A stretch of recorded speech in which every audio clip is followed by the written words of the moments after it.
Good morning and thank you for joining me.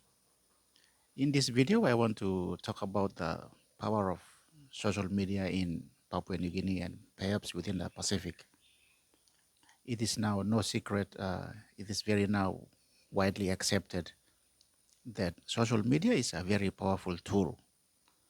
And if you're watching this video, I'm sure you will know or you will remember the story how social media influenced certain political situations around Middle East, and most recently, how social media influenced U.S. elections, and social media continue to play significant role around the world.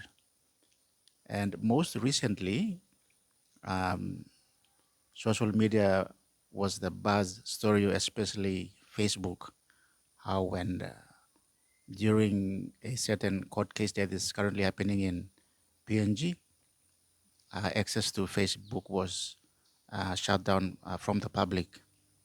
Now, I was looking through a LinkedIn post and someone uh, posted a comment, and the comment was something along the lines of saying that maybe all the negative comments or all the negative perception that are geared towards Papua New Guinea is because people tend to comment, share, or interact or engage with negative social media posts more than positive stories.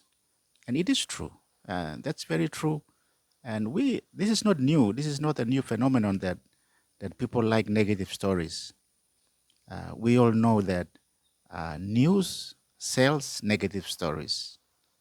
Generally speaking, news sells negative stories. In any newspaper, if there is a negative headline, that newspaper will be sold out.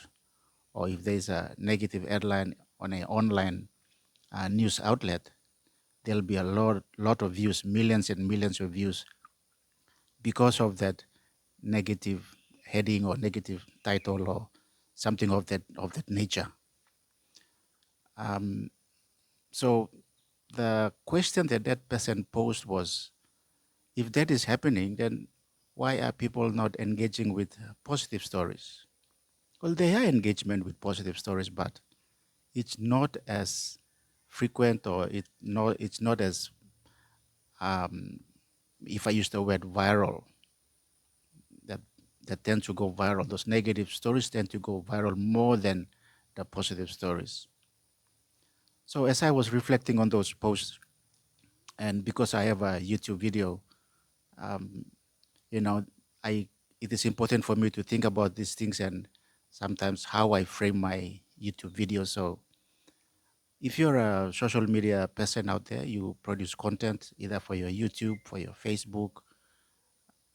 I think some of those things that we can counter is by purposely or purposefully or intentionally produce positive stories, or produce more of positive stories, or produce more of the good things that we have or we have to show uh, to the public, to the world. Now, I am not denying that we have negative things in our community. Yes, we have negative things. There are things that are going on that we are ashamed of, we are embarrassed. Our systems are not working well to control, combat those negative stories. For example, in Papua New Guinea, the level of ethnic violence, level of illegal guns being circulating, level of drug use, level of opportunistic crimes, level of abuse towards women and girls, level of murder directed especially the most vulnerable people, women, children. Those things are still going on, and the media plays an important role. And and I must add that now citizens using social media do play an important role in bringing those issues to the forefront of the conversation, to the forefront of governments, either local government or provincial government or national government. to do something about it, to take control, to strengthen our systems to combat and control these issues. But as citizens, we also have a responsibility when it comes to using this outlet that we are not fueling these things. We are not adding fuel to the fire, but rather we are using social media constructively, so that with a purpose, not to fuel or not to propagate, but to bring to the table key solutions, things that we see can be done to control it. We can talk about systems, but how about our communities? How about our individual families? How can we control these things? How can we control the urge to, go out and just destroy things? How can we have community level solutions to control young people's behavior in their community? These are the kind of things that I think individuals, as we need to engage and refocus and redirect our conversation towards. Use the social media, use various outlets of social media to engage in these kind of conversations.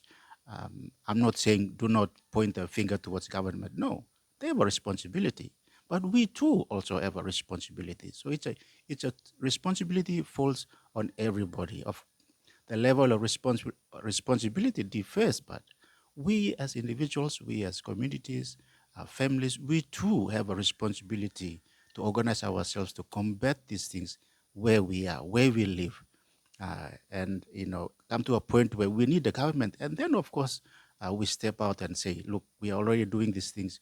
We need your input now at this level to increase the level of things, interventions we are doing, or to increase the things we are doing, or to improve or to strengthen these things we are doing to combat these negative things that are going on.